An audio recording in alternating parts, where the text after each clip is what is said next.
de tributar.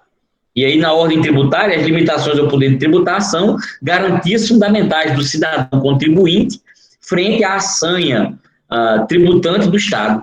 Quando a gente tem ali, por exemplo, vedação à bitributação, vedação ao tributo com caráter de confisco, anualidade, anterioridade nonagesimal, isonomia na ordem tributária, progressividade e adequação dos tributos à capacidade contributiva. Isso é tudo garantia fundamental do cidadão contribuinte frente ao Estado, que avança sobre sua propriedade privada, sobre seu patrimônio, com a sanha arrecadatória, que lhe é própria, não é? Aí tem educação, saúde, moradia, lazer, espaços na construção. Então, há um rol constitucional muito maior do que o rol do artigo 5º. Isso para falarmos apenas dos direitos e garantias fundamentais que se encontram no texto constitucional positivo. Porque a gente pode pensar em outros possíveis direitos fundamentais que venham a ser reconhecidos ou em uma tutela mais ampla, o reconhecimento mais abrangente a algum direito ou garantia fundamental num tratado internacional do qual o Brasil tome parte, por exemplo, não é? E aí nós fizemos com a emenda 45 um procedimento formal de incorporação dos direitos e garantias fundamentais ao texto constitucional, acabando com uma polêmica doutrinária e jurisprudencial tremenda, que é a polêmica da hierarquia dos tratados internacionais que versem sobre direitos fundamentais. Eu penso que vocês viram isso no Constitucional 1 ou nos direitos humanos. Fizeram isso, não? A hierarquia dos tratados internacionais que versam sobre direitos e garantias fundamentais. Professor, a gente já viu estudaram direitos humanos, mas direitos humanos. E também viu de uma maneira bastante simples em direito constitucional 1. O professor deu só umas pinceladas. Tá. Bom, já que estamos nessa nota de rodapé, vamos avançar um pouquinho e a gente sai dela rapidinho. Só para a gente posicionar bem a questão. Qual é a hierarquia com a qual um tratado internacional que não verse sobre direitos fundamentais, tratado genérico, que trata de outros temas, por exemplo, um tratado de unificação de alíquota tributária para a importação e exportação de automóveis, ou um tratado sobre cooperação das autoridades judiciárias internacionais para cumprimento de sentenças, ou um tratado sobre a facilitação da expedição de passaportes ou de vistos entre os países signados, coisas que não sejam direitos e garantias fundamentais, mas que comprometem países na ordem internacional. Tem muitos tratados internacionais cujo conteúdo não é materialmente de direito ou garantia fundamental, certo? Pergunto eu, qual é a hierarquia com a qual esses tratados ingressam no ordenamento jurídico brasileiro? No chefe. Emenda constitucional. Não, senhor. É exatamente esse o ponto. Pensem mais. Isso, já apareceu ali. Alguém botou supralegal, talvez se aproxime da ideia de Daniel de emenda. Supralegal estaria, em tese, acima da lei e abaixo da Constituição. Também não. Vitor botou interrogação aqui, Jonathan perguntou, respondendo certo. Lei ordinária. Perguntou, respondendo certo, Jonathan. Lei ordinária. Peraí, professor, então agora me atrapalhei. Porque eu pensava que era com hierarquia de emenda, ou com hierarquia de constituição, não é? E o outro vai pensar assim, não, eu lembrei da tese da supralegalidade. Legalidade dos tratados internacionais. Para deixar mais claro esse tema, a gente pode separar os tratados internacionais que versem sobre direitos e garantias fundamentais e os tratados internacionais, poderia chamar assim, de outros temas. Dá para entender isso, não? Vê essa siglinha aí, eu estou tentando fazer um quadro assim, para desenhar, só que estamos sem quadro e sem pincel hoje. Então, tratado internacional que verse sobre direitos e garantias fundamentais e tratados internacionais de temática geral. Pode ser assim?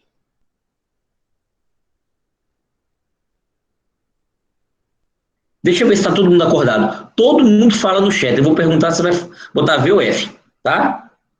Todos os tratados internacionais têm conteúdo de direitos e garantias fundamentais. V ou F? Muito bem. Pronto. A emenda constitucional 45 possibilitou a incorporação de qualquer tratado fundamental no direito brasileiro com hierarquia constitucional. Vê o F. O ritmo dos Fs diminuiu, mas continua aparecendo. Ótimo. F. Muito bem. Os tratados internacionais que podem ingressar no direito brasileiro com hierarquia de Constituição são apenas os que versam sobre direitos e garantias fundamentais. Tratados internacionais de outras temáticas não podem ter hierarquia de Constituição. Ó, não. Botou até um L nesse não. Esse L não significa nada, viu? Foi só um erro de digitação. Não, assim, ó. Agora ficou pior que está sem um acento, professor. Tudo bem. Não. Não o quê? Não são Constituição. Tratados internacionais de outras temáticas, ou, se você quiser para entender, dizer tratados internacionais comuns, têm hierarquia de lei ordinária federal. Ok? Hierarquia de lei ordinária federal. Esse IR aí está sem o I, né? É hierarquia, tá? Está parecendo que eu estou escrevendo Herrloff. Daqui a pouco vão pensar que é alemão na aula de constitucional. Não. E por que os tratados internacionais que versem sobre direitos e garantias fundamentais podem ter hierarquia de Constituição e os demais não? E os demais não? Você já pensou assim? Repare que eu estou tentando sistematizar e resumir algo que é bem detalhado e bem complicado. Por fim, é uma polêmica que perdurou por muito tempo. Para a gente entender bem como é que está a situação atual, é importante a gente entender qual foi a polêmica. Veja só, o que é que a emenda constitucional 45 fez e, em certa medida, simplificou o trato da questão. Antes da emenda 45, nós já tínhamos o parágrafo 2º do artigo 5º da Constituição, dizendo que o rol dos direitos e garantias aqui estabelecidos não excluem outros que sejam decorrentes dos princípios adotados por essa Constituição ou dos compromissos internacionais firmados pela República Federativa do Brasil. Ou seja, a própria Constituição dizia que aquele rol não era excludente de outros eventuais direitos compatíveis com os princípios dela estabelecidos ou com outros eventuais direitos reconhecidos em tratados internacionais firmados pela República Federativa do Brasil. Claro, em temática de direitos e garantias fundamentais, ou direitos humanos, se você assim preferir. Embora não sejam sinônimos. Não é? Vejam, a Constituição disse isso, dando a entender que qualquer tratado internacional que reconhecesse direito fundamental deveria ser reputado como incluído no rol do artigo 5º. Essa tese fortaleceu a ideia do conteúdo materialmente constitucional dos tratados internacionais que versem sobre direitos e garantias fundamentais. Então, boa parte da doutrina passou a entender que quando o Brasil firmasse um tratado internacional que aumentasse a proteção a direito fundamental, que reconhecesse um direito fundamental novo, ou reconhecesse maior tutela a um direito fundamental do que o que estava reconhecido na Constituição, este maior reconhecimento, ou essa incorporação de direito a mais, deveria se dar de modo automático, como se já estivéssemos tratando da própria Constituição. Porque a Constituição deixou aberto o rol, dizendo que o rol que era expondo não excluía outros direitos decorrentes de tratados internacionais. E essa tese ganhou muita força na doutrina, porque realmente faz muito sentido. Porém, o Supremo Tribunal Federal entendeu que nossa Constituição é formal. Já falamos disso aqui em outra ocasião, não é?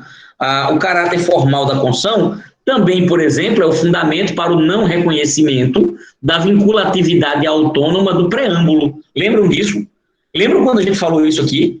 que, em razão da formalidade ou do texto constitucional ser considerado formalmente constitucional, ter um processo legislativo próprio, com supremacia formal. Nossa Constituição é formal. Então, o Supremo Tribunal Federal disse, um tratado internacional tem um processo legislativo completamente diferente do processo legislativo das emendas constitucionais. Ele é incorporado ao direito brasileiro com procedimento típico de lei ordinária. Tanto que ele é aprovado em cada casa do Congresso Nacional e depois é promulgado por decreto pelo chefe do Executivo, como se fosse uma sanção ou veto. Então, não tem aqui nenhum rigor formal típico da norma constitucional. Logo, os tratados internacionais, por mais que tenham conteúdo que seria compatível com a Constituição, por mais que pudessem estar na Constituição, porque tratam de direitos fundamentais, os que assim tratarem, os que disso tratarem, mesmo esses, eles não têm hierarquia formal de Constituição. Aí surgiu a tese da supralegalidade.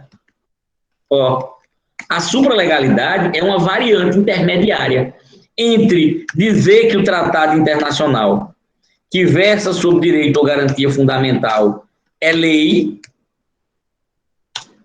ou dizer que o tratado internacional que versa sobre direito ou garantia fundamental é Constituição. Qual foi a variante intermediária? A tese da supralegalidade. Se diz o seguinte, não pode ser Constituição porque não tem processo legislativo formal de Constituição, mas também não vou considerá-lo uma lei simples, como qualquer outro tratado, não, porque a Constituição diz expressamente que os direitos ali postos não excluem outros, dando a entender que deseja a incorporação. Então, esses tratados devem ser considerados acima da lei e abaixo da Constituição. Entender a ideia da supralegalidade é essa.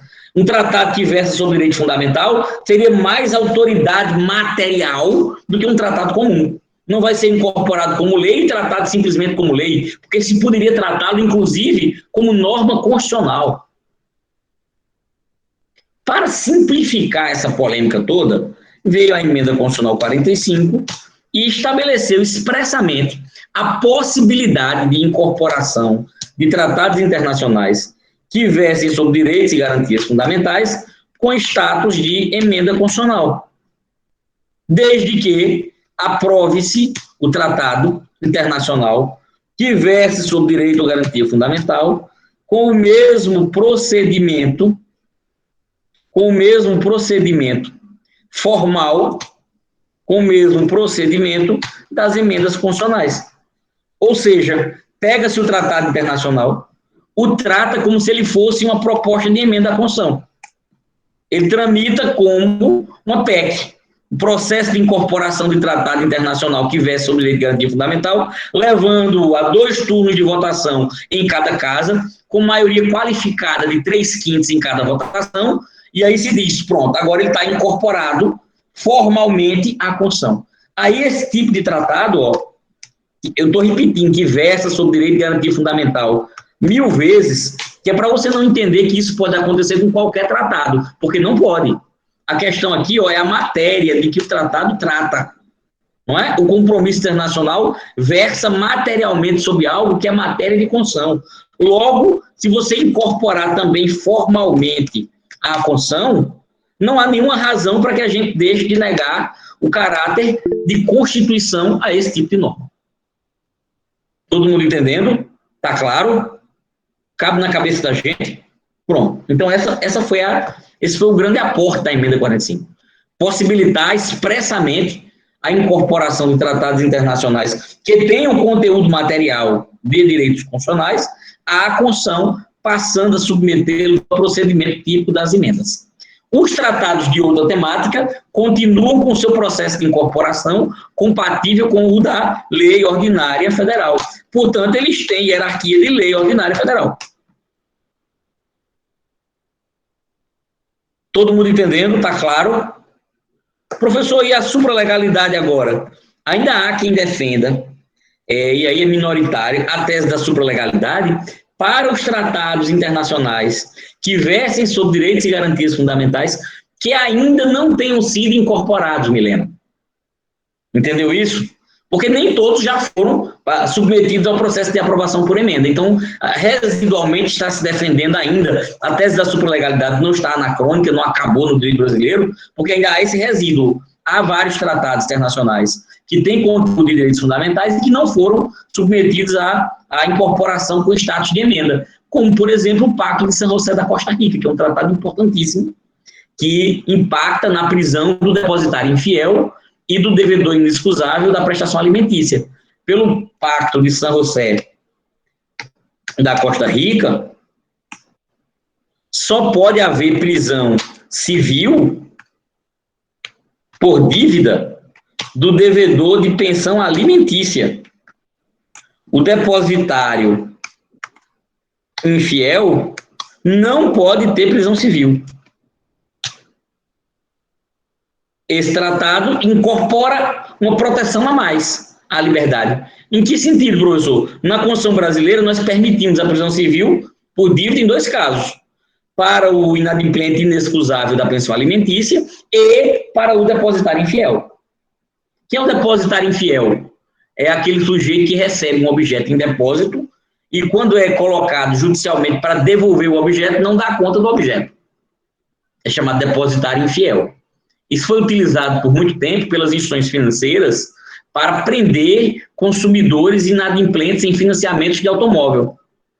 O sujeito financiava um automóvel e, no contrato, ele era posto como um depositário infiel do automóvel. Se ele ficasse inadimplente, a instituição poderia pedir judicialmente que ele devolva o automóvel imediatamente. Se ele não devolvesse imediatamente, pedir a prisão dele, como depositário infiel. Não é? O Pacto de San José da Costa Rica vedou esse tipo de prisão. Hoje em dia, o devedor não vai preso, porque está devendo uma dívida comum.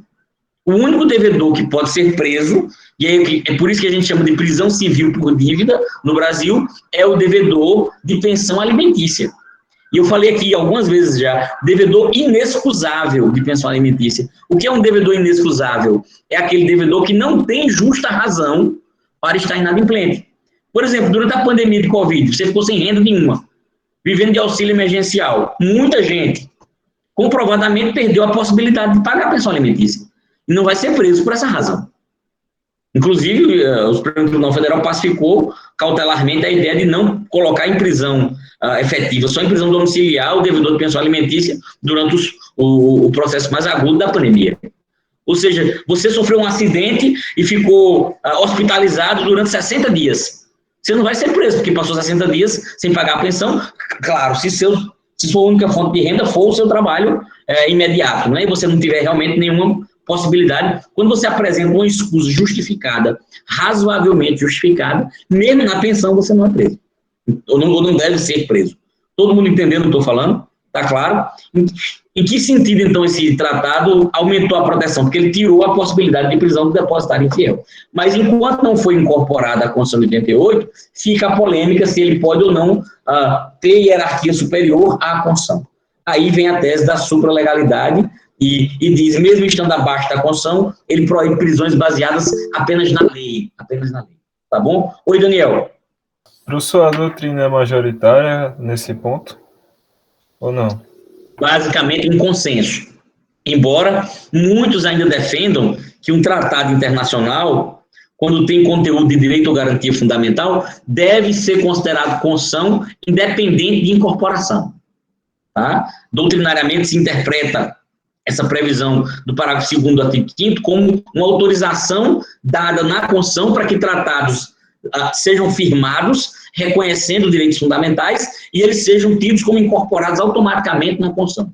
A doutrina era muito majoritária nesse sentido, enfraqueceu um pouco, mas hoje está superada pela a pacificação na jurisprudência do Supremo. O Supremo Tribunal Federal não admite mais essa história de incorporação automática, principalmente depois que a emenda 45 estabeleceu um procedimento para incorporar. Tá bom? Há até na doutrina quem critique a emenda 45, você vê como a gente tem muitas interpretações ou opiniões diferentes em direito. Há até quem critique a emenda 45, dizendo que ao criar um procedimento de incorporação, ela dificultou a proteção ao direito fundamental. Porque ele já era status de Constituição desde antes, e agora está tendo que ser incorporado para ter o status. Ora, o que a emenda quis fazer foi, na verdade, permitir expressamente um processo formal de incorporação para deixar induvidoso o caráter constitucional. Tá bom? Todo mundo vive acordado? Muito bem. Pessoal, nós já falamos aqui sobre as gerações ou dimensões dos direitos e garantias fundamentais, não já? Vocês também falaram disso, acho que em direitos humanos e também em constitucional algum, quero crer, não é? A gente poderia utilizar as 3 gerações clássicas, lá de Bobbio em A Era dos Direitos, que são as gerações do Liberté, Égalité e a Fraternité, não é? Primeira, segunda e terceira geração ou dimensão. Sabe essa diferença de geração para dimensão? Esse igual cortado aqui a gente já convencionou que é diferente, né? Tá todo mundo ali no chat, tá?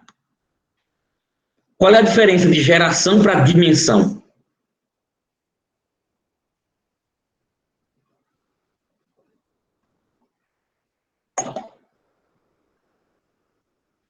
Professor, eu acho que geração dá uma ideia de que um direito sucede o outro.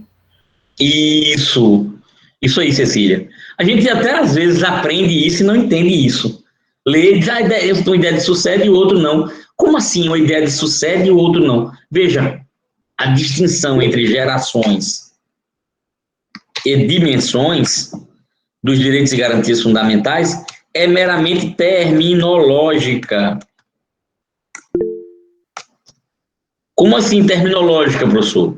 Nós estamos apenas fazendo ciência, Fernandinha, nessa hora. Como assim? Estamos buscando designar os direitos e garantias fundamentais por meio do termo mais preciso possível.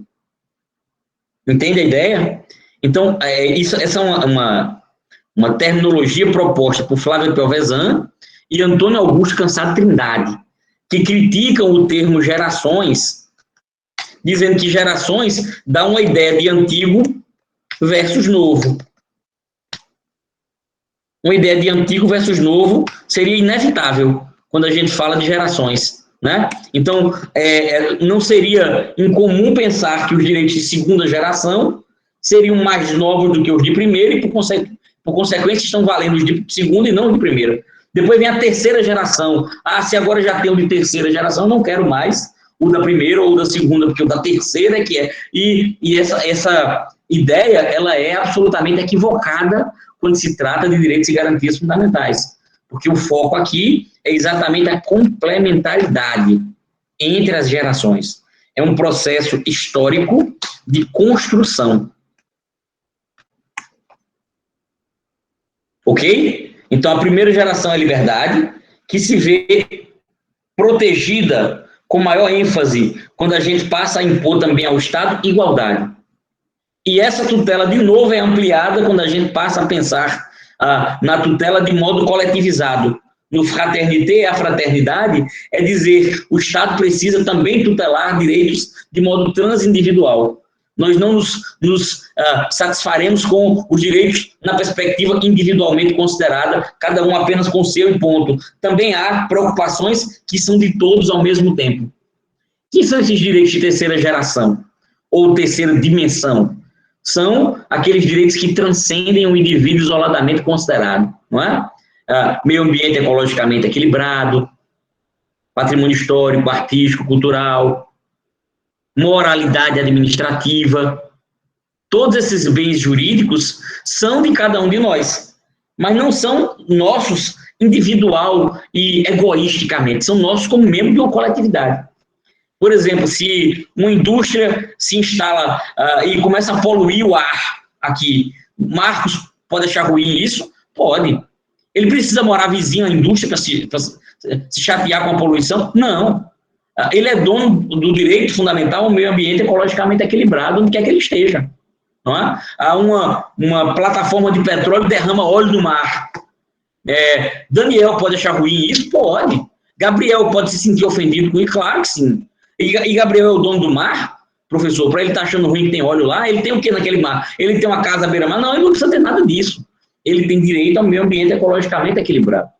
Em que percentagem o vazamento indevido do petróleo no mar prejudica Marcos, Gabriel, Milena ou Fernanda ou a mim? Na mesma medida e ao mesmo tempo. Por isso nós estamos irmanados. Daí o frater. Fraternidade, fraternité é irmandade. Frater é irmão. Irmandade, não é? Campanha da fraternidade. Tratar como irmãos. Pronto. Uma sociedade fraterna, pluralista e sem preconceitos. Ok aí? Você vai defender direitos que são seus também.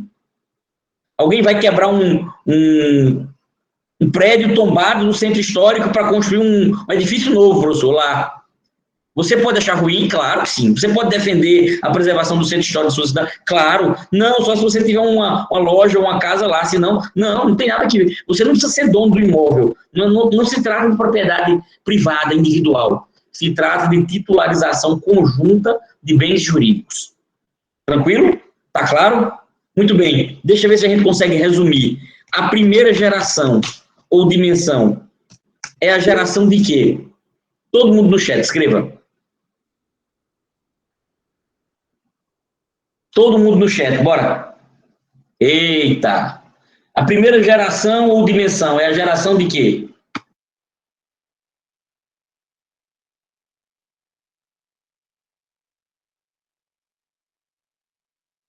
Todo mundo escreva. Primeira. Bote aí. Primeira, segunda e terceira. No chat, todo mundo. O que passa na sua cabeça agora? Bora.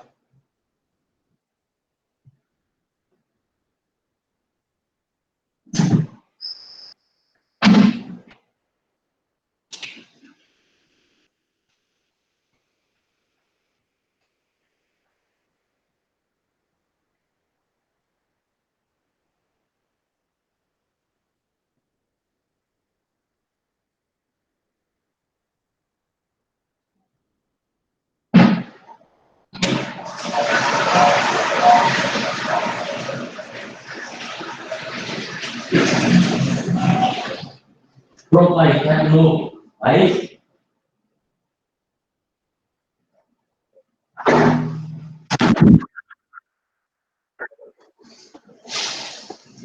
Não, meu amigo, aqui.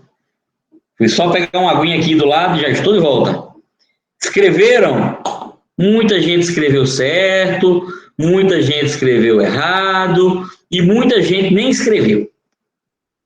Nós já falamos aqui que a primeira geração ou dimensão é a geração da liberdade.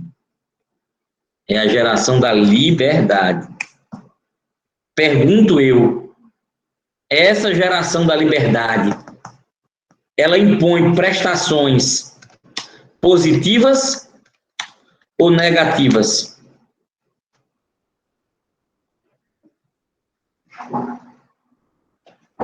Prestações positivas ou negativas? Negativas, negativas, negativas. E em que sentido as prestações de liberdade são negativas? É porque a liberdade é ruim? Ah, é porque muita liberdade não dá certo não, professor. É assim, é? Não é não, não é não. Isso, a abstenção do Estado. E por que a abstenção do Estado está ligada às liberdades individuais? Qual é a relação entre uma e outra coisa? A abstenção do Estado ou os não fazeres são mecanismos de tutela da liberdade, porque a gente diminui a penetração do Estado sobre o nosso poder de autodeterminação. A gente impõe ao Estado vários não fazeres, aumentando os direitos da pessoa, no sentido de ela estar protegida contra a intervenção. Obrigado. Protegida contra a intervenção. Como assim, professor? Ora, quando eu digo é livre a locomoção em todo o território nacional, em tempos de paz, na forma da lei, eu digo que o Estado não pode me impedir de andar livremente por todo o território nacional, em tempos de paz. Eventualmente poderá impor restrições à minha liberdade na lei, mas isso não pode ser regra, tem que ser exceção e tem que estar devidamente fundamentado. Uma lei razoavelmente motivada para que a minha liberdade seja restringida. E tirando essas possibilidades, o Estado não intervenha na minha liberdade de locomoção. Eu posso ir, posso vir e posso nem ir nem vir. Permanecer, não é? Em todo o território nacional. Ninguém será preso se não em flagrante delito. ou por ordem escrita e fundamentada de autoridade judiciária competente. Pergunto, o Estado pode prender alguém? Sim ou não, no chat, rápido. O Estado pode prender? Pode prender. Não pode prender? Pode ou não? Se não pudesse, não tinha tanta cadeia no Brasil cheia, professor direto, e ordem judicial não pode prender? Pode. Agora, se não for por flagrante delito, não prenda, a não ser que uma ordem escrita e fundamentada de autoridade judiciária competente. Nulo um crime, nula pena sine lege. Não há crime sem lei anterior que o defina. Nem pena sem prévia cominação legal. Não invente de me julgar e de me condenar por nada que não seja previamente estabelecido no direito. E nem me aponte uma consequência, um castigo, uma sanção diferente daquela que está posta com anterioridade na ordem jurídica positiva. E não me prenda se eu não tiver em flagrante delito. E nem me prenda se não tiver uma ordem escrita e fundamentada de autoridade judiciária competente. A casa é o asilo inviolável do indivíduo. Ninguém nela podendo penetrar ou permanecer sem consentimento do seu titular. Então, não venha na minha casa, Estado. Não peça para entrar forçadamente. Só entra se eu autorizar. Sem a minha autorização, não entre, não venha, não penetre, não intercepte, não avance. Eu sou livre aqui. É o asilo inviolável. Não venha para cá. Salvo, mas tem as exceções, tem flagrante delito, desastre, para prestar socorro, ou durante o dia, por determinação judicial. Veja como são restritas as hipóteses que restringem esse direito, não é? A inviolabilidade do domicílio, extremamente restritas, flagrante delito, desastre, prestar socorro. Se não tiver tendo nada de anormal assim, professor, então, por ordem judicial. De novo, reserva de jurisdição. E terá que ser cumprida de dia, durante o dia por determinação judicial. Veja, novamente, não venha, não intercepte. Prestações negativas no sentido de não intervenção. Laissez-faire, laissez-passer. Deixe fazer, deixe que as pessoas se autorregulem por sua própria liberdade, por sua autonomia da vontade. Só venha intervir aqui excepcionalmente, Estado. A liberdade é a regra. Nós falamos que esse liberalismo jurídico-político, em grande medida, conduziu ao liberalismo econômico, de Adam Smith, de David Ricardo, François Quesnay, os ditos fisiocratas, não é? Do laissez-faire, laissez-passer na esfera econômica. E aí fizemos o capitalismo liberal, que acabou se convertendo num processo muito injusto de escravização assalariada. Na ausência de Estado, quais são os pilares da contratualística liberal? Liberdade para contratar, que quer dizer o quê, Fernanda? Qualquer contrato pode ser feito desde que não tenha um objeto proibido. Ou seja, o que não está proibido está permitido. Aquilo que não está expressamente proibido é permitido. Mas aquela música é proibido proibir. O Estado, portanto, deixa as pessoas contratarem sobre o que elas bem entenderem, exceto contratos que têm objetos proibidos. Aí é a liberdade para contratar, segundo a sua própria conveniência. Segundo ponto, a autonomia da vontade. Além de ser livre, Marcos, para contratar, você também é livre para decidir os termos do seu contrato. Definir entre si, reciprocamente, as partes, os termos do contrato, que terão validade autônoma, serão como uma lei feita por particulares para regular um determinado negócio jurídico. Aliás, essa que eu acabei de fazer é a definição kelseniana de contrato. Uma norma feita por particulares para regular determinado negócio jurídico. Ou seja, as partes têm direito a que suas vontades autônomas sirvam de parâmetro de regência da relação jurídica que elas estabelecem entre si. Isso é a autonomia da vontade. E para fechar, além de ser livre para contratar, é livre para definir os termos, para fechar isso, a autonomia da vontade. E liberdade de contratar são recheadas por uma terceira característica extremamente marcante da contratualística contratual, que é a força vinculante ou força obrigatória dos contratos, que nós conhecemos por pacta sunt servanda. Força vinculante ou força obrigatória dos contratos. Ou seja, o contrato é lei entre as partes. Você é livre para contratar, foi contratar porque quis. É livre para definir os termos. Definiu. Pronto, agora o contrato tem que ser cumprido. Nesse momento de liberalismo, o Estado servia como um guardião da força vinculante dos contratos. Não cabia ao Estado intervir em contrato. Assim como não cabia ao Estado intervir em propriedade privada. Assim como não cabia ao Estado intervir em ordem econômica e social. Estamos falando de um momento em que, por exemplo, inexistia direito do trabalho. Não sei se vocês conseguem imaginar isso aí. Pessoal, abram as câmeras, por favor. Quem está com câmera aí, abra para cá para eu ver. Eu estou com um mosaico aqui que tem 40 figurinhas e só tem 3 pessoas. Abram as câmeras aqui, por favor.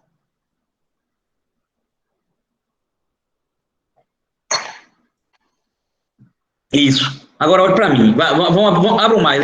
Ainda tem muita gente que não abriu. Abram mais câmeras, abram mais. Agora olhe para mim. Você consegue imaginar um tempo em que não havia direito do trabalho? Já existiu isso, professor? Claro que existiu. Nossa CLT não tem nenhum século. Não tem nenhum século. Nós regimos. E como é que regia um contrato de trabalho, professor? Como é que contratava um empregado?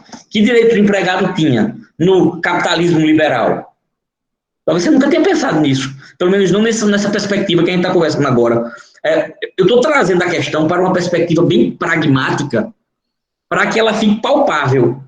Para que a gente não fique falando como se estivéssemos teorizando algo distante. Não é não. Estamos falando de algo extremamente concreto e próximo. Cecília, você está na minha tela aqui, não apareceu. Daniel, 1, 2 também não. Vamos abrir câmera, bora, apareça para cá. Não, então não apareça não. Vamos abrir câmeras, bora. Bem-vinda, Cecília. Bora, abre mais, isso, pronto. Olhando para a cara de vocês, é importantíssimo. Eu fico louco falando, se não estiver olhando para ninguém. Eu não sei se a pessoa está entendendo, se não está, se está curiosa com o que eu estou falando ou não, se está entendendo e interessado ou abusado e cansado. Eu detesto a ideia de que alguém pode tentar me fazer de rádio a pilha.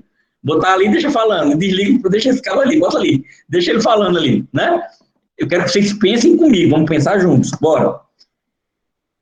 Como é que a gente pensa, professor, contratar um empregado sem direito do trabalho? Não tem direito do trabalho nenhum. Por exemplo, salário mínimo.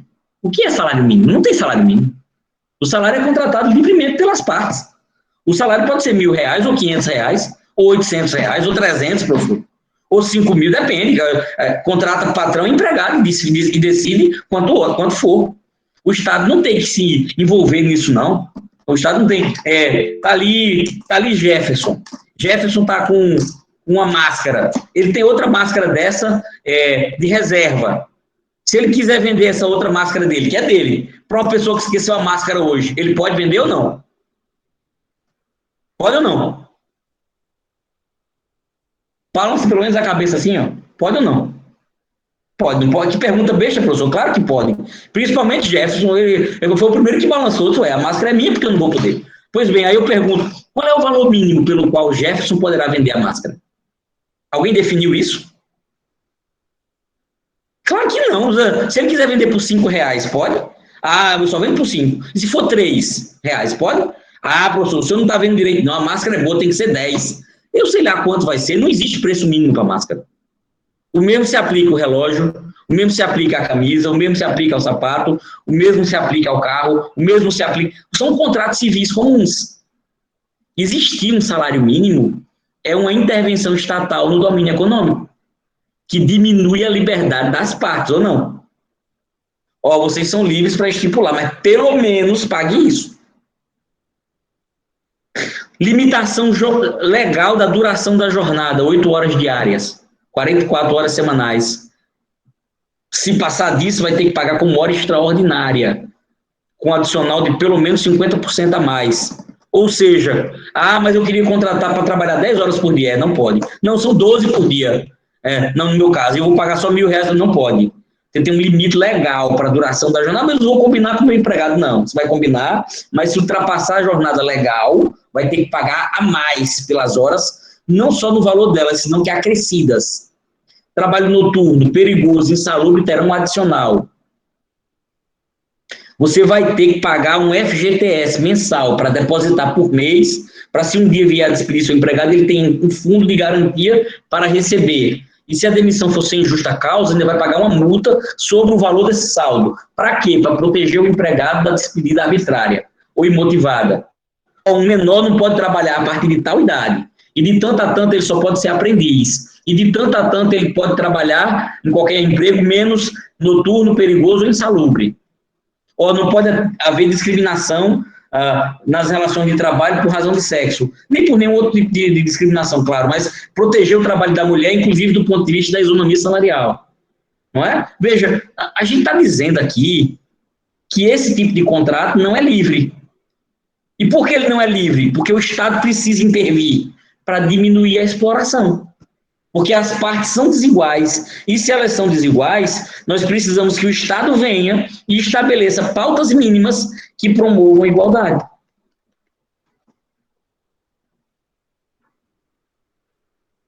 Se o Estado simplesmente se alhear, ele vai permitir um processo de exploração brutal, baseado no paradigma inexato da igualdade formal. A gente vai falar hoje sobre igualdade, quando a gente chegar nos direitos e garantias fundamentais em espécie. Mas eu já quero lhe adiantar que a igualdade material só pode ser atingida por meio de mecanismos de redução dos desequilíbrios ou dos descrimes fático-materiais. Nós não podemos presumir que as pessoas ou as relações são exatamente iguais para tratar com generalização as relações. Muitas vezes é necessário intervir para estabelecer diferenças que, na verdade, trazem igualdade. Diferenças. Então, todo mundo entendendo o que eu estou falando? Está cabendo na cabeça? Essa é a segunda geração, dimensão. É o Estado voltar à cena, deixar de simplesmente não fazer, para agora precisar agir, fazer, prover prestações positivas de intervenção. Por exemplo, saúde. Saúde. O Estado vai admitir, repito sim, vamos seguindo, prestações positivas. Por exemplo, saúde. O Estado vai prestar saúde fazendo ou não fazendo?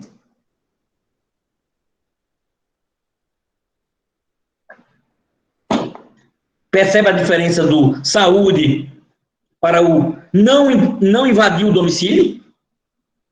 Percebe a diferença do saúde para o não prender? Não prender é uma conduta negativa, não prender imotivadamente, sem a ordem escrita fundamentada ou sem um flagrante delito. Saúde é hospitais, médicos, clínicas, UPAs, medicamentos, etc, ações. Educação. O Estado vai prover educação por meio de prestação negativa, abstenção, ou por meio de prestação positiva? É não fazendo que se presta educação? Ou tem que ter escola, professor, livro didático, merenda escolar, universidade pública, etc. Pesquisa, fomento, financiamento. Educação é prestação positiva. Saúde, educação, moradia, lazer, transporte. Prestação positiva, intervenção. E quais são os direitos mais importantes, professor? Os de primeira ou os de segunda geração? Quais são os mais importantes? São as prestações negativas ou as positivas? Eu não tenho nenhuma dúvida. Qual dos dois é mais importante para você? Eu vou dizer para mim. As prestações positivas ou as negativas são mais importantes para você? Perfeito, Cecília, exatamente. Nós estamos pensando iguais. Alguém até pode pensar diferente de nós, mas eu acho que não. Eu acho que todo mundo reconhece que os dois são muito importantes. Você não quer ter liberdade para viver feito um miserável tratado com exploração. E nem você quer ter um monte de direito social, mas não ter liberdade nenhuma. nem segurança jurídica, nem propriedade, nem... Por isso que nós precisamos encontrar um mecanismo de equilíbrio e de complementaridade. Lembra quando eu disse, não sei se ainda no preâmbulo, que a dignidade da pessoa humana, acho que ainda quando a gente estava falando de princípios fundamentais, e aí os fundamentos, né? Dignidade da pessoa humana, acaba sendo o último ponto de chegada, ou a teleologia em última ratio dos direitos e garantias fundamentais. Veja, a ideia é defender as pessoas do Estado, mas também dar às pessoas uma proteção que o Estado deve prover. O Estado é nosso. O Estado é nosso, não é? Nós não estamos necessariamente em contraposição a ele sempre, senão que também nos servindo dele, porque nós cedemos parcela da nossa liberdade para existir Estado. Não é? Nesse sentido, nós também podemos exigir prestações positivas do Estado. Eu me lembro da teoria dos 4 status de Jelinek. Viram isso aqui no... Esse K tá errado aqui, é Jelinek, viu? Tem um K a mais aqui antes. 2 L's, Nek, Jelinek. 4 status de Jelinek. Lembram disso? Viram em Direitos Humanos ou viram em Constitucional 1? Muito bem. São as posições em que nós nos encontramos frente ao Estado. Não é? O status negativo, o status positivo, o status ativo ou participativo e o status de sujeição, os status sujeiciones, os 4 status de Jelinek. Nós estamos em diferentes posições frente ao Estado. Isso faz tanto sentido quanto graduar historicamente os direitos e garantias fundamentais em gerações ou dimensões. Eu acho que entendemos a primeira geração como geração da liberdade, correlacionando essa geração com prestações negativas, e penso eu que ficou muito claro agora o porquê, não é? Entendemos a segunda geração como geração da igualdade, e correlacionando essas igualdades com prestações positivas, porque são prestações positivas que são demandadas para construir a igualdade que a segunda geração propugna, e a terceira geração, a fraternidade, o fato de estarmos ligados, irmanados, não é? Direitos transindividuais. Direitos que são nossos, mas não são isoladamente nossos. É um direito que é seu, Daniel, ao mesmo tempo que também é de todos, e na mesma medida. Você tem quanto do direito ao meio ambiente ecologicamente equilibrado? Tudo. E ao mesmo tempo não é só seu. Todo mundo entendendo? Você tem quanto do direito à preservação do patrimônio histórico? Todo. Mas eu não tenho nada lá no centro histórico, professor, não importa. Mas eu não tenho nada na paisagem arqueológica preservada tal. Eu não moro nem perto de lá. Não importa. É totalmente seu. Ao mesmo tempo em que não é só seu. Você tem quanto, Fernandinha, do direito à moralidade administrativa? Se for comprovado que o prefeito comprou um material para fazer reforma numa creche e superfaturou e roubou R$2 milhões a mais. Era para ter gastado 1,5 milhão. Quando você verificou lá no orçamento, foi 4,5 milhões. Meu Deus, professor, superfaturou 3 milhões, roubou 3 milhões do erário público municipal. Roubou quanto de você? 3 milhões. Mas não era meu não, professor. Era todo seu. Ao mesmo tempo em que não era só seu. Todo mundo entendendo isso? Tá claro? Cabe na cabeça da gente. Vê a diferença entre isso e o seu salário mínimo. O salário mínimo é seu, individual. A diferença entre isso e o seu direito a não ser preso é seu, individual. Sua liberdade. Liberdade de expressão, de consciência e crença, de religião, a liberdade de ir e vir, permanecer, a liberdade de sindicalização, de reunião, de associação, ou também o direito à saúde, moradia, educação. Na terceira geração, nós coletivizamos a tutela para trazê-la de modo transindividual para direitos que são, por definição, indivisíveis. Eles são nossos, mas num processo de titularização conjunta com as demais pessoas. Tá bom? Pessoal, só uma dúvida prática aqui. Eu tive a impressão rápida de que travou a imagem. Travou para vocês, não?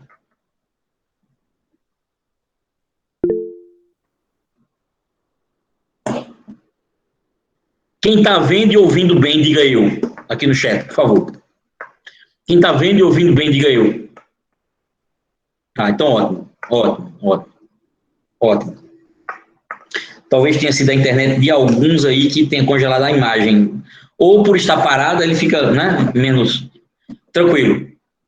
Tranquilo, tá ótimo, tá ótimo. Então, eu que vou fazer as perguntas. Eu vou dizer um exemplo de direito e você vai me dizer a geração, ok?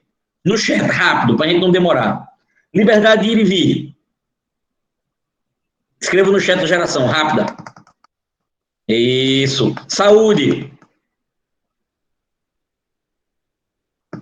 Educação. Inviolabilidade de domicílio. Sigilo bancário, fiscal e telefônico. Meio ambiente ecologicamente equilibrado. Patrimônio histórico, artístico, cultural. Falar com gente inteligente é bom demais. Parabéns. Deixa eu ver se aperto mais vocês agora. Prepara o dedo aí. Propriedade privada.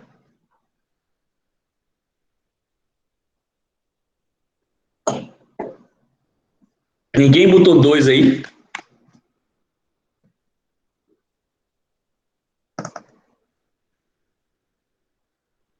Tem um certo caráter, não tem?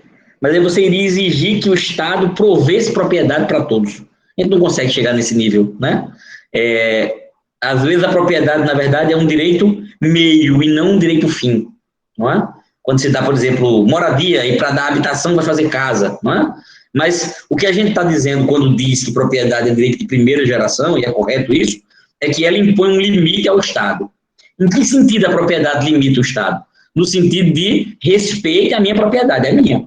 Ela faz parte da minha esfera jurídica e, portanto, ela, inclusive, representa, em certa medida, segurança jurídica para mim. Não é? Então, o Estado não avance contra a minha propriedade. Não desaproprie, não é? Não desaproprie. Mas a gente sabe que há situações em que é possível desapropriar, não é?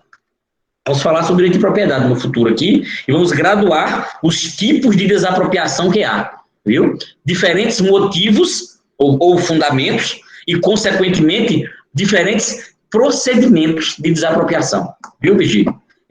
Tem a desapropriação por interesse, necessidade ou utilidade social, tem a desapropriação para fins de reforma agrária, tem a desapropriação sanção e tem até a expropriação do direito constitucional brasileiro. Como assim expropriação, professor? Expropriação, Daniel, é uma desapropriação sem indenização nenhuma, tomando a propriedade na tora mesmo, sem indenizar. Isso é possível no direito constitucional brasileiro? Sim, em 2 hipóteses excepcionais. Quem lembra? Em 2 hipóteses, em que é possível. De trabalho escravo, né? E tráfico de entorpecentes, algo assim. Isso aí, Pablo, exatamente. E são exceções. Porque o direito de propriedade impõe não fazeres ao Estado. Não fazeres ao Estado, tá bom? Deixa eu perguntar uma coisa. Os direitos e garantias fundamentais são ilimitados?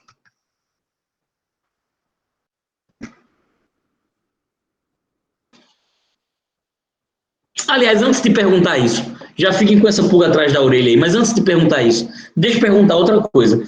A gente fica falando sempre de direitos fundamentais assim, né? Direitos e garantias fundamentais são iguais?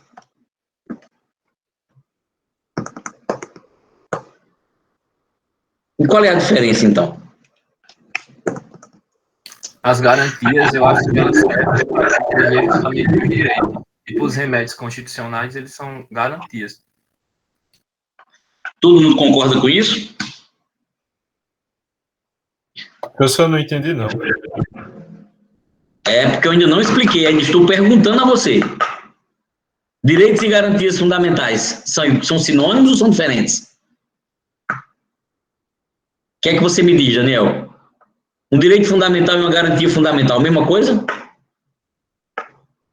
Professor, direito fundamental, eu acho que é uma ideia e uma garantia já está na lei. Esse seria um critério, não é um possível critério. Não é esse, não, mas poderia ser um critério. Não? Direitos e garantias fundamentais, igual ou diferente? Aí seria diferente, né? Nessa Vamos fazer ciência. Se fossem o mesmo, nós não precisaríamos de dois termos. Começa daqui. Não é? Por que designar com duas terminologias diversas um mesmo objeto?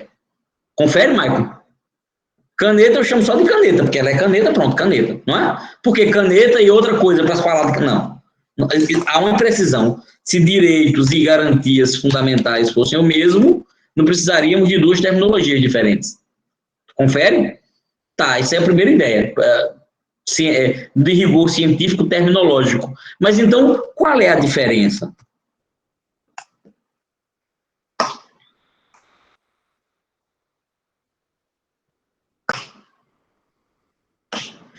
Lucas está tentando exemplificar aqui no chat. Ficou interessante a exemplificação. Se eu digo que alguém tem direito à liberdade, também preciso dizer que ninguém pode ser preso, senão aquele rol de possibilidades estabelecidas na Constituição. E aí seria, a segunda parte seria garantia. Quem quer dizer mais alguma coisa sobre a diferença entre direito e garantia? Vamos por partes. Quem pensa que direitos fundamentais e garantias fundamentais são diferentes? Diga eu aqui. Diferente. Pronto. Então, todo mundo concorda que é diferente. Cadê a diferença? Rui Barbosa traz uma explicação interessante para a diferenciação entre direitos e garantias. Ele diz que os direitos são enunciações declaratórias. Estou escrevendo para você aqui.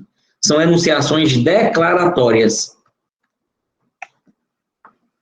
Enquanto as garantias são enunciações assecuratórias.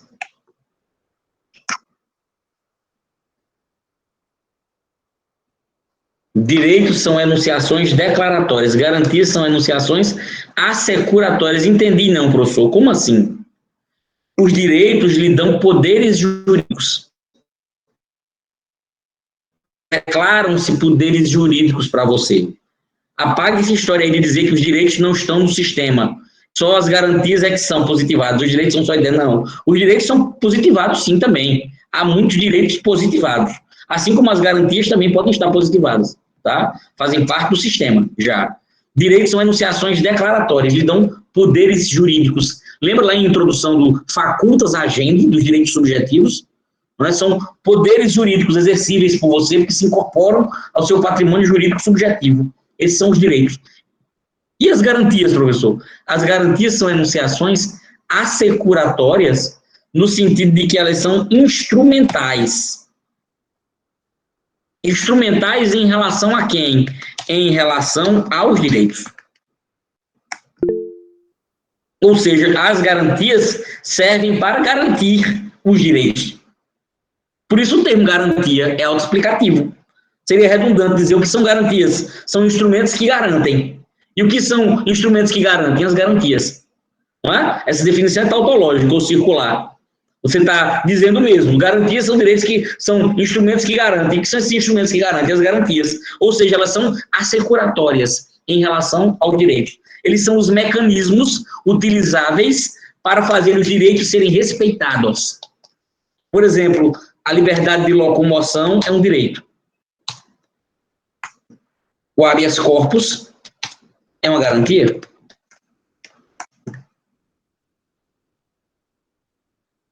Tranquilo de entender ou não? Tranquilo de entender ou não? O habeas corpus é uma garantia da liberdade de locomoção.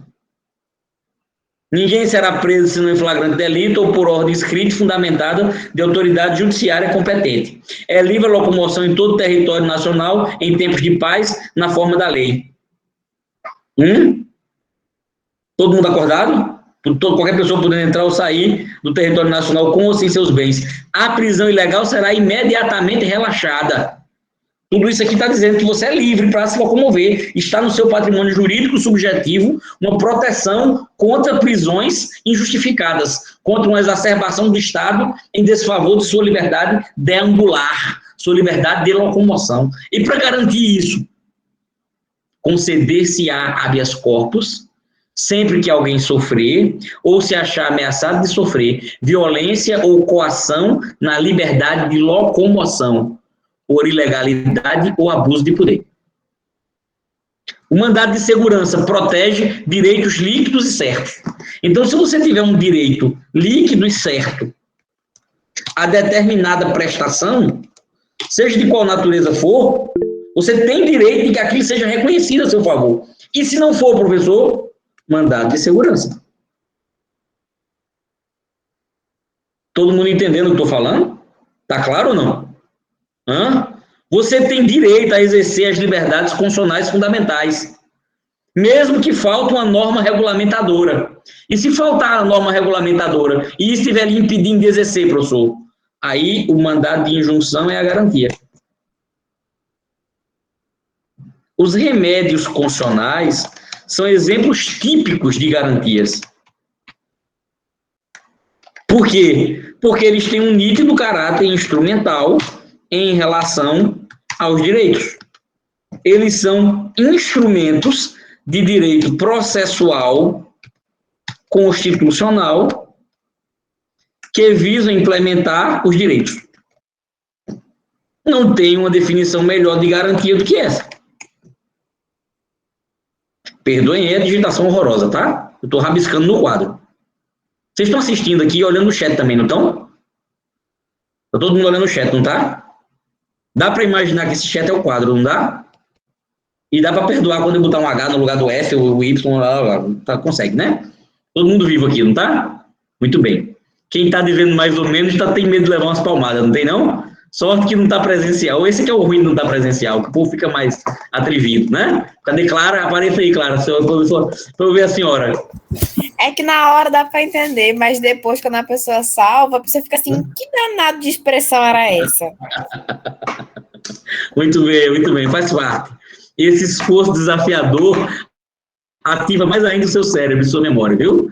Eu posso dizer que são movimentos friamente calculados, como diria o Chapolin Colorado, né? Ou é desculpa de quem digitou errado mesmo, né? Muito bem. Todo mundo entendendo a diferença de direito para garantia? Tá claro? É evidente que em alguns dispositivos você vai ter uma certa dificuldade. Não vai saber exatamente onde termina o direito e onde começa a garantia. Mas a distinção lógica é declarar um facultas agendi é um direito. Instrumentalizar isso para fazer ser assegurado e implementado é a garantia. Garantia tem caráter assecuratório ou instrumental ou instrumentalizador dos direitos. Tranquilo? Tá claro? Então, remédios constitucionais são direitos ou garantias fundamentais?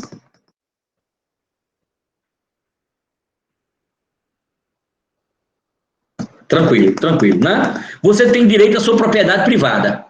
Aí o Estado vai lá e desapropria ilegalmente. Aí você entra com um mandado de segurança contra a autoridade pública que desapropriou indevidamente sua propriedade.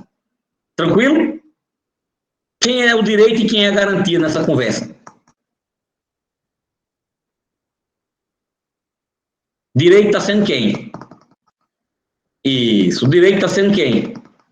Propriedade. E a garantia está sendo quem? Isso. Tranquilo? Tá claro? Você tem direito à legalidade na esfera tributária. Aí vai lá um fiscal e entra com uma alíquota arbitrária para cobrar um tributo de você diferente do que está posto na lei.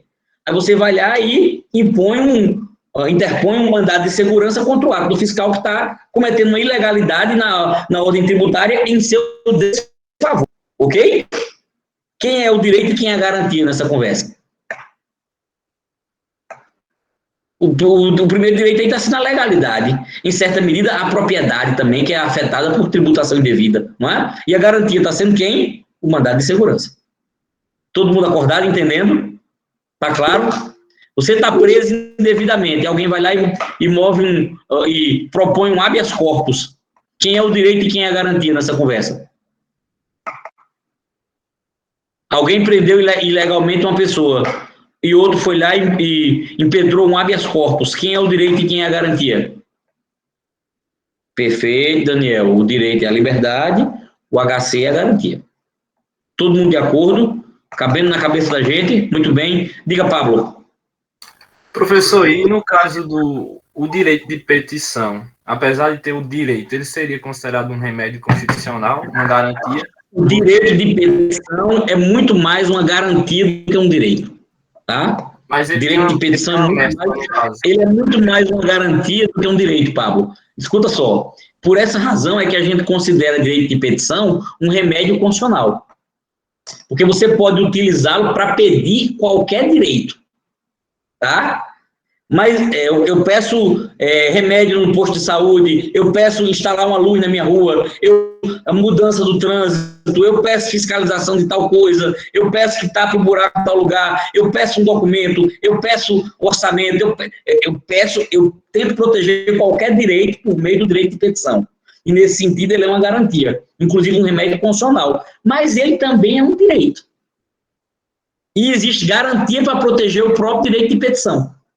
Por exemplo, quando você pedir a uma autoridade pública, está exercendo o seu direito de petição, ela não tem a obrigação de lhe atender, deferindo, mas ela tem a obrigação de lhe responder.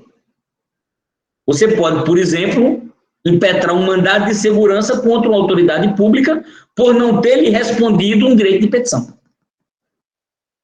Entendeu o que eu estou falando? Por isso que em algumas vezes, o mesmo dispositivo pode, em certo sentido, ser direito e, em certo sentido, ser garantia. O direito de petição que você colocou foi muito oportuno. É um excelente exemplo disso. Em algumas relações, o direito de petição está sendo remédio constitucional para pleitear outros direitos, e aí ele está sendo garantia. Né? E, ao mesmo tempo, também, ter o direito de pedir lhe é juridicamente útil. E se a autoridade pública desconsiderar isso ilegalmente, você pode utilizar-se pela ordem jurídica de remédios constitucionais para forçar a autoridade pública o atendimento do seu direito de petição.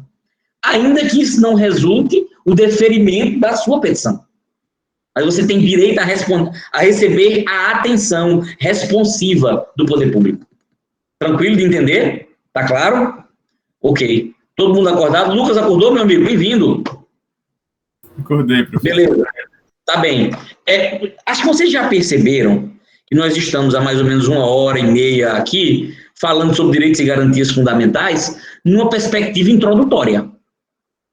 Exemplificativamente, nós acabamos tocando vários, até remédios constitucionais. Mas nós ainda não estamos falando deles. Estamos falando sobre eles. Percebe a diferença?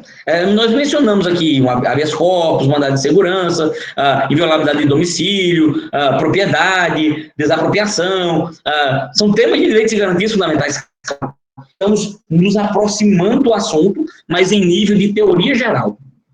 Que a gente está refletindo sobre o que são direitos e garantias fundamentais, historicizando o processo de construção, quando falamos de gerações ou dimensões, diferenciando direitos de garantias, e com isso estamos nos aproximando do tema para a gente começar a tratar dos direitos e garantias fundamentais em espécie, à luz do direito constitucional positivo brasileiro. Aí vamos falar deles e não mais só sobre eles. Tranquilo? Todo mundo vive acordado? Muito bem, eu perguntei pouco atrás, antes de fazer a distinção entre direito e garantia, se os direitos e garantias fundamentais são ilimitados. São a prioristicamente ilimitados? Quando você tem um direito, ele é ilimitado, não tem... Propriedade é sua e acabou, Milena. Para todo sempre. In perpetuum rei memoriam, é assim, Nada pode restringir. Sua liberdade de ir e vir, ninguém me para agora, que agora eu tenho, não é? É assim? Sua liberdade de expressão, eu vou esculhambar aqui agora com quem eu olhei para sua cara aqui, Pablo, e prepara o lombo agora, que eu vou, é assim, liberdade de consciência e crença, eu penso numa fé que é minha própria, mas é absolutamente nefasta, terrível. Vou pregar o holocausto de recém-nascidos, em sacrifício ao Deus não sei qual lá, que eu acabei... Veja, nenhum direito fundamental tem pretensão a uma ilimitação a priorística. Porque os direitos e garantias fundamentais têm uma elevada carga ou densidade axiológica. Não sei se vocês conversaram sobre isso. Meu Deus, eu digitei em vão. Espera aí, vamos botar o cursor aqui. Densidade axiológica. Acorde aí. dimensão de valor, não é? Isso é uma das decorrências da diferença entre normas-regra e normas-princípio. Eu não sei se fizemos essa diferença aqui. Acho que quando a gente falou de princípios fundamentais, fizemos, não é? Vou retomar alguns pontos e vou acrescentar um novo, que vai ser muito importante para a nossa conversa de hoje. Arregalem os olhos e os ouvidos aqui. Você vai achar muito teórica essa parte, mas nem por isso deixe de querer entendê-la, tá bom? Vem para cá. Meu amigo Wesley, tá vivo? Você apareceu aqui na minha caixa, mas ainda não abriu. Já saiu do carro, já está assistindo em casa? Doutor Wesley, bom dia. Vitor, cadê você, Vitor? O Wesley tá aí. Tá vivo. Vitor, tá aí, meu amigo? Opa, beleza? Muito bem. Vamberto, tá firme aí? Cadê Vamberto?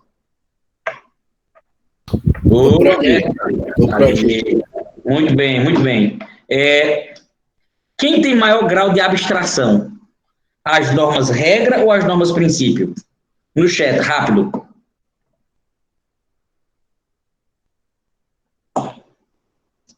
Perfeito, muito bem, muito bem. Muito bem, excelente, excelente. Quem precisam mudar mais ou mudam com mais frequência o enunciado normativo? As normas regra ou as normas princípio? Quem tem uma maior perenidade de enunciado normativo? Permanece válido no sistema por décadas, séculos. Quem demanda uma maior atividade interpretativa? As normas regra ou as normas princípio? Dá mais trabalho, professor, para extrair a norma daquele enunciado, quando ele é aberto, porque ele é principiológico. Show, parabéns, isso aí. Tranquilo. Já vi que a diferença que fizemos valeu a pena, né? É essa a ideia. E qual das duas são vinculantes? Nós somos obrigados a seguir.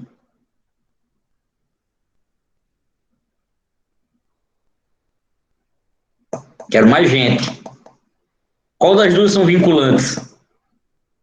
Isso, perfeito. As duas. Não tenha medo, não, de dizer que os princípios são vinculantes, não. Eles são. São normas. A grande vantagem, ou o grande mérito dessa classificação norma, como norma-regra, mais norma-princípio, é exatamente reconhecer a normatividade dos princípios. Ok? Estou dizendo que eles são espécie do gênero norma. Portanto, eles são vinculantes. Pare de pensar que só é norma aquela escrita no artigo tal, inciso tal da linha. Não, princípios também são normas. São normas, inclusive, muito importantes, das quais emanam outras normas. Tá? Eu quero falar de uma outra diferença que penso que a gente não discutiu bem no nosso encontro passado e que vai ser importante agora para o processo de interpretação e aplicação dos direitos e garantias fundamentais. As normas-regra resolvem suas antinomias, ou seus choques, de modo diferente do que acontece com as normas-princípio. Eu não sei se vocês já pensaram nisso. Como assim, professor? Não estou entendendo, não.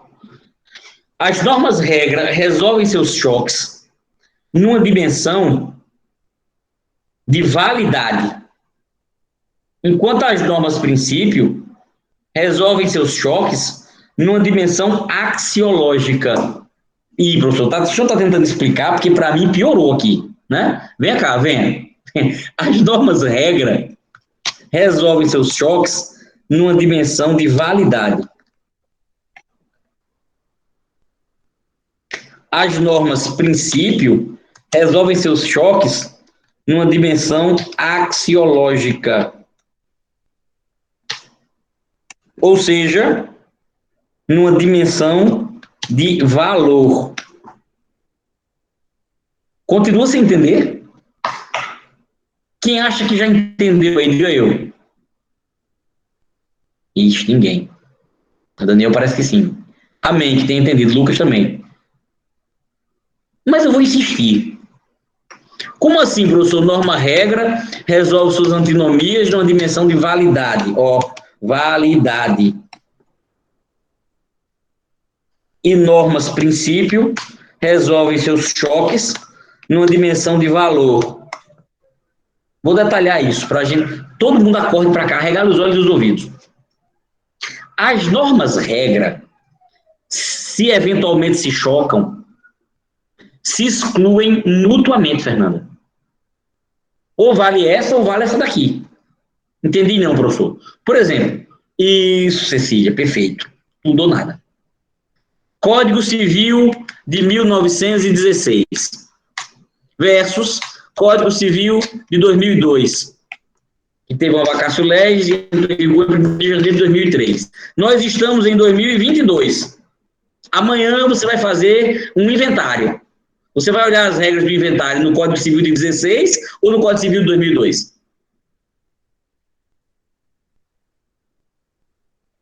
Depois de amanhã você vai fazer um divórcio.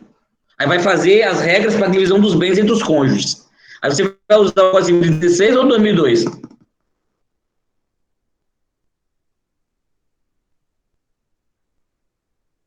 Aí depois de amanhã, uma pretensão de uso capião de alguém.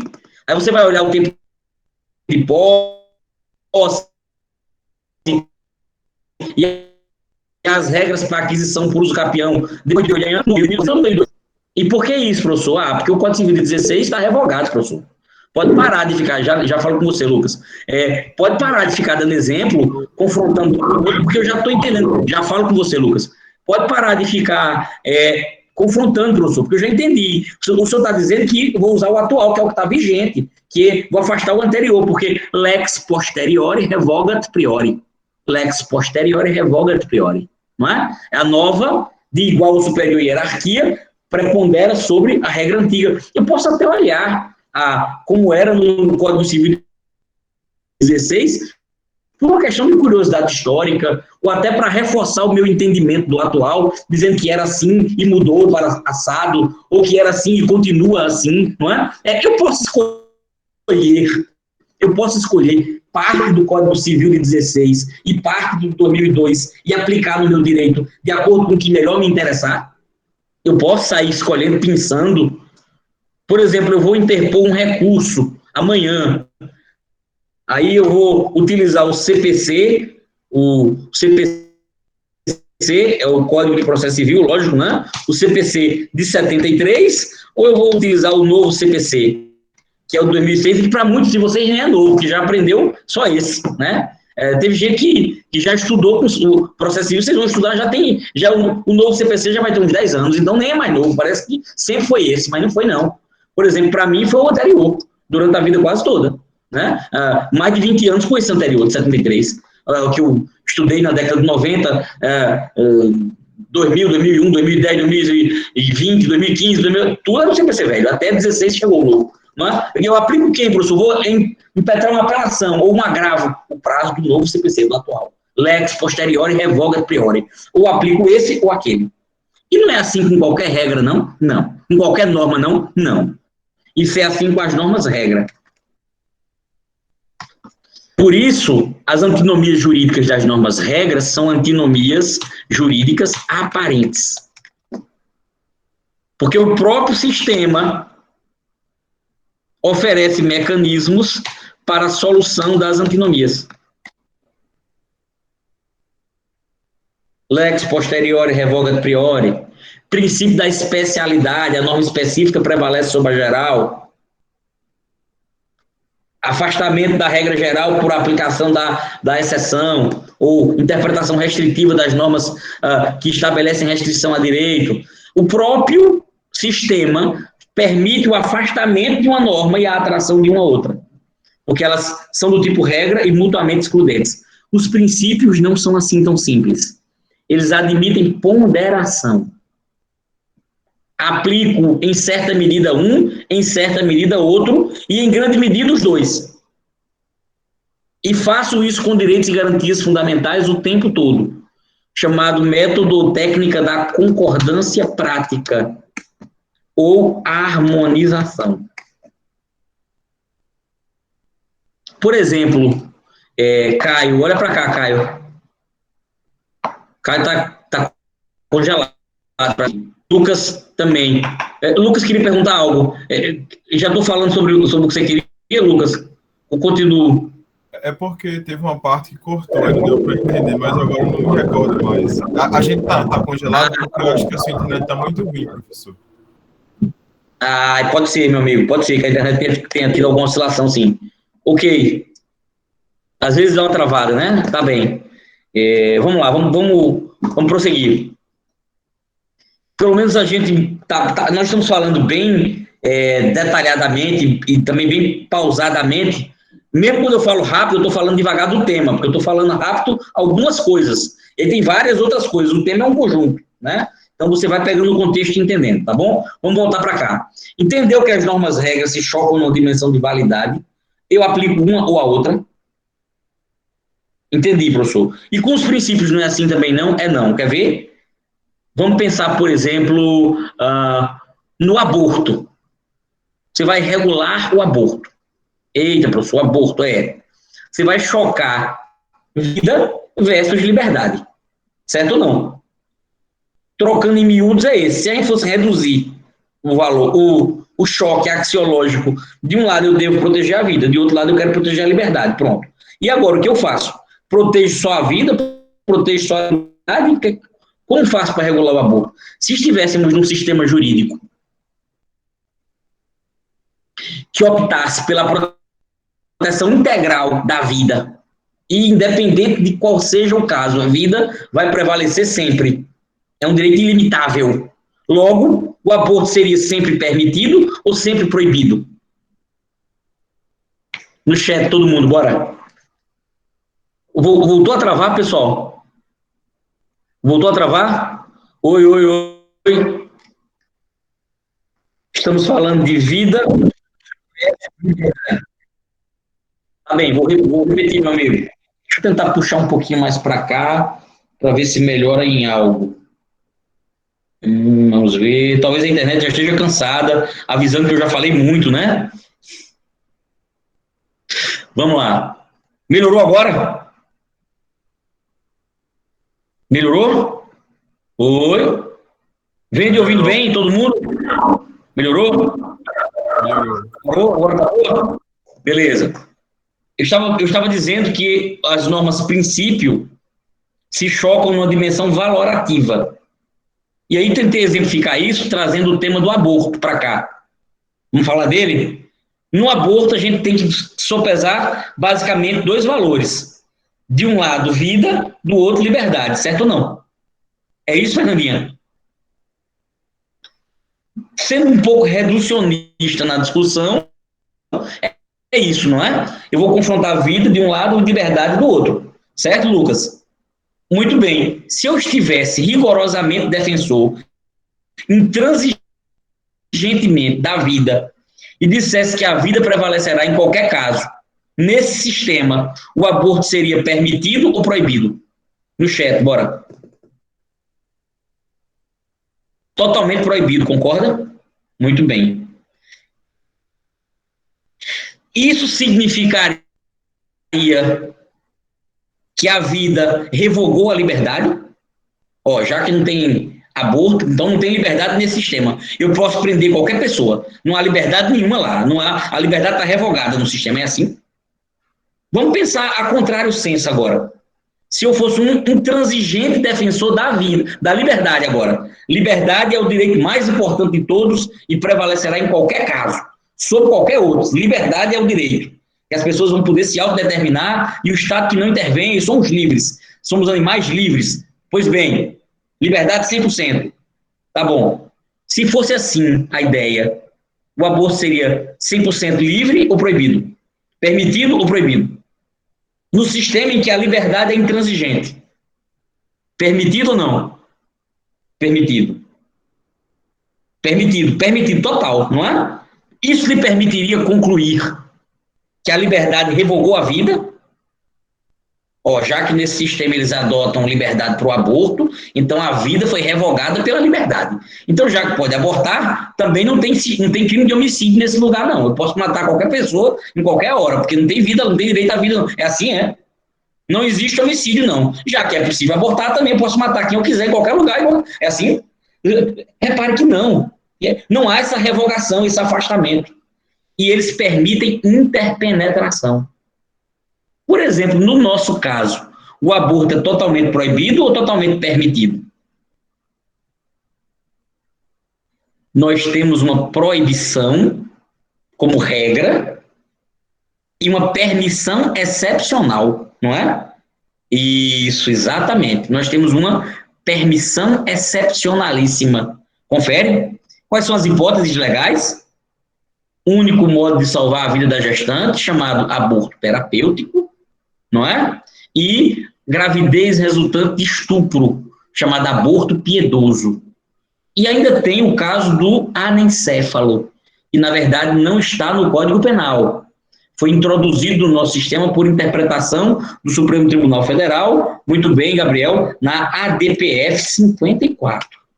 Penso que vocês estudaram essa ADPF aí, e o próprio Instituto da ADPF. O que é uma ADPF? A Arguição de Descumprimento de Preceito Fundamental. É um mecanismo que permite interpretação constitucional de eventual preceito que venha a violar, de eventual dispositivo que venha a violar preceitos fundamentais da Constituição, sem redundar na declaração de inconstitucionalidade de lei ou ato normativo. Portanto, é um mecanismo residual do controle abstrato da constitucionalidade. A gente pode falar muito mais sobre a DPF oportunamente, mas por hora é entender que nós nem precisamos ser totalmente num, nem totalmente no outro sentido. O que é que nós buscamos fazer? Proteger maximamente a vida e também a liberdade, prejudicando minimamente a vida e prejudicando minimamente a liberdade, tal e qual. Ou seja, a interpretação de harmonização ou de concordância prática é aquela que atribua a máxima eficácia a um direito com o mínimo sacrifício do outro. E, ao mesmo tempo, a máxima eficácia do outro com o mínimo sacrifício do um. Quer que eu repita isso? Olhe para cá. Lembre disso aqui, lembre. A máxima aplicação de um com o mínimo sacrifício do outro. E a máxima aplicação do outro com o mínimo sacrifício do primeiro. Tá bom? Essa é a ideia. E qual é o norte para isso? Princípio da proporcionalidade. Princípio da proporcionalidade. Princípio da proporcionalidade que tem 3 dimensões. A dimensão da necessidade, a dimensão da adequação, pertinência objetiva ou nexo, e a dimensão da moderação, razoabilidade ou proporcionalidade estricto sensu. Continua travando ou estão vendo? Continuam travando ou estão vendo? Igual? Melhorou? Ficou bom agora? Tá tudo bem? Muito bem. Foi só um delayzinho do sinal que precisava respirar, né?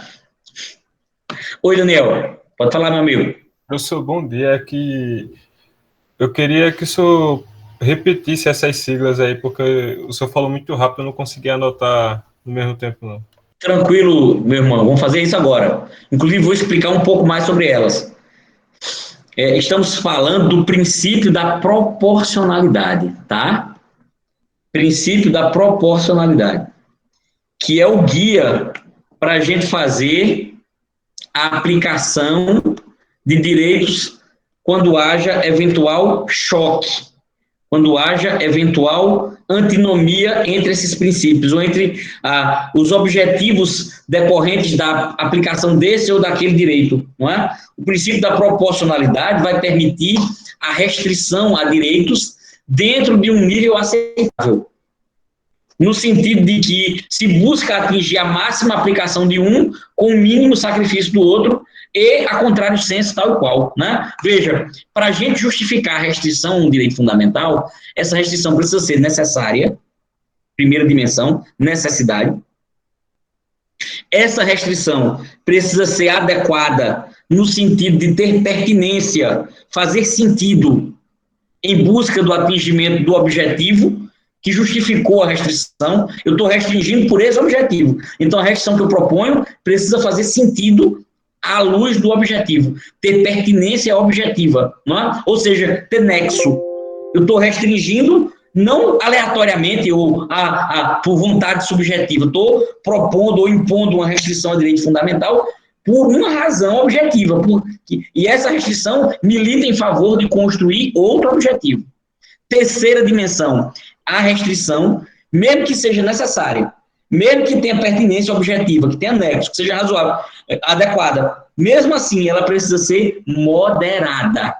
Eu não posso exacerbar na restrição, para que ela não perca a razoabilidade, que é a proporcionalidade estrito sensu.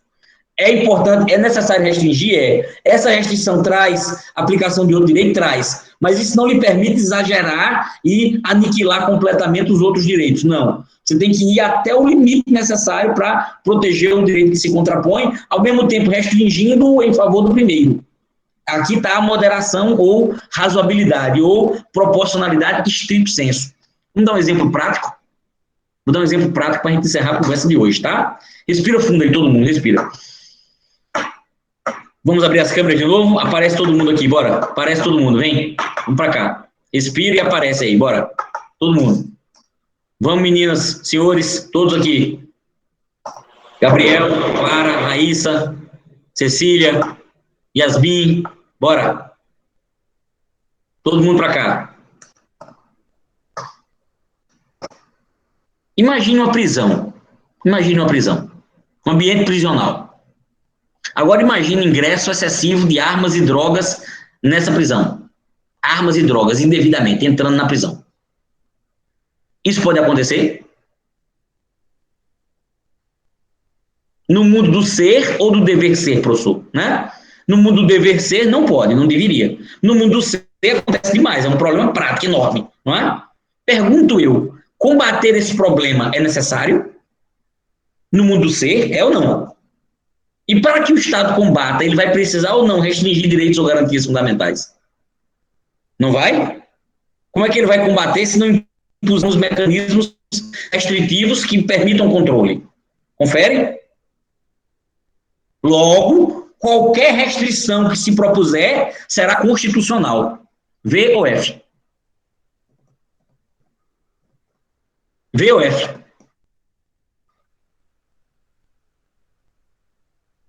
Qualquer restrição que se propuser no ambiente prisional, meu Deus, é assim? Ou mesmo nesse ambiente de exceção, as restrições precisam ter proporcionalidade? Isso.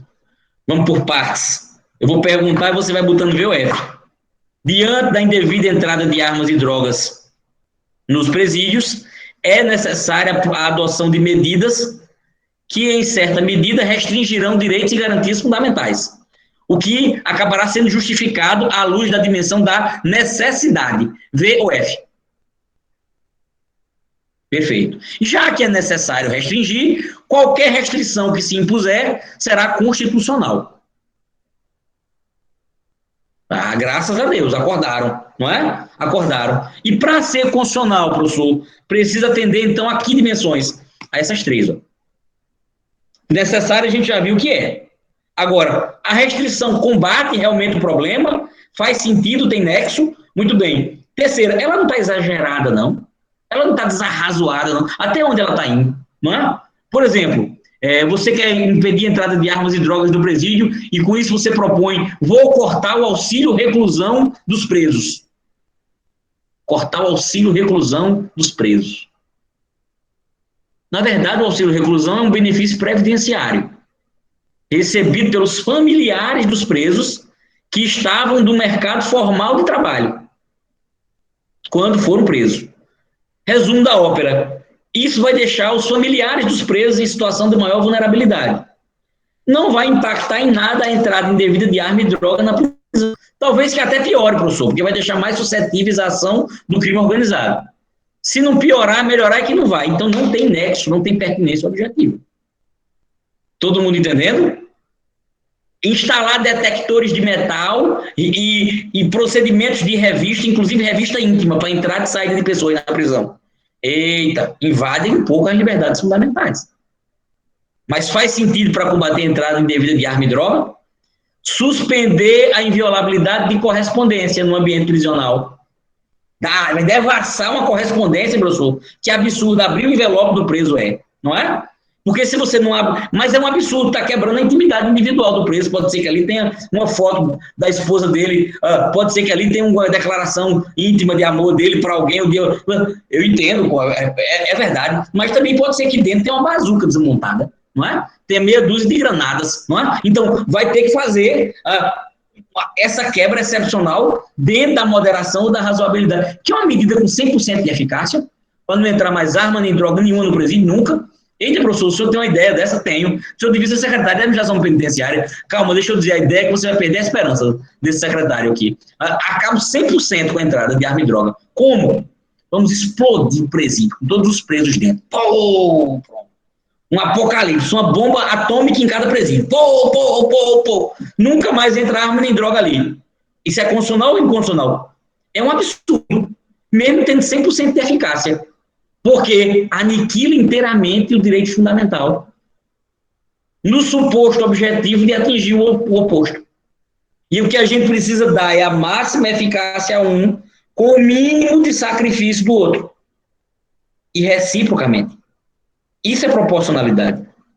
Nessa medida estapafúrdia, falta proporcionalidade porque falta moderação, ou razoabilidade, ou proporcionalidade estrito senso. Repare que é o que mais está faltando na ordem social, jurídico-política brasileira atual. Medidas muitas vezes necessárias e, em certa medida, até adequadas, mas aplicadas ou propostas de modo estapafúrdio, de modo exagerado, desproporcional. Ou, às vezes, proposições completamente sem sentido, sem nexo, que não vão ajudar em nada no combate ou no atingimento do objetivo supostamente motivador da sua adoção. E para haver proporcionalidade, precisamos ter as 3 dimensões. E aí você sairia listando medidas que poderiam ser, sim, restritivas, mas adequadas e moderadas, um preço justo a se pagar para atingir o objetivo, sem o excesso. Professor, eu tenho uma pergunta aqui, eu estou entendendo o quadro, estou entendendo o princípio da proporcionalidade, estou entendendo essas 3 dimensões, realmente, só é proporcional uma restrição que for necessária, que tiver nexo, e que além de ser necessária e tiver nexo, ainda for razoável, moderada, proporcionalidade de estrito senso, entendi, mas pergunto eu, não estamos num campo muito aberto, não? Muito abstrato? É claro que estamos.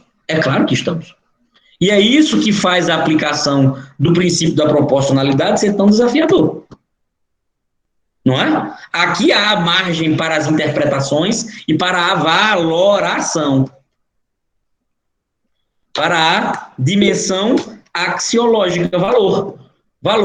Lembre do velho ensinamento de Reale. Direito é fato, valor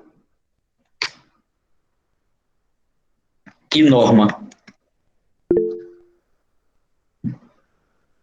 Direito é fato, valor e norma. Todo mundo entendendo? E o princípio da proporcionalidade, com suas 3 dimensões, é o nosso guia para o processo de restrição e aplicação de direitos e garantias fundamentais eventualmente chocados, visando dar a máxima eficácia a todos eles, com o mínimo sacrifício daquele que eventualmente a ele se contrapuser, no caso, e reciprocamente, a contrário senso, dando a máxima aplicação do outro, com o mínimo sacrifício ou a mínima restrição do primeiro. Guardem isso na cabeça, porque essa é uma missão que será demandada com muita frequência toda vez que nos depararmos com casos de difícil interpretação e solução. Tá bom? Foi um grande prazer estar com vocês. Bom fim de semana. Um abraço e até o nosso próximo encontro, falando sobre direitos e garantias fundamentais, se Deus quiser. Obrigado, professor. Até mais. Valeu, pessoal. Um grande abraço. Professor, Tranquilo. semana que vem vai ser o mesmo tópico de assunto direitos e garantias fundamentais.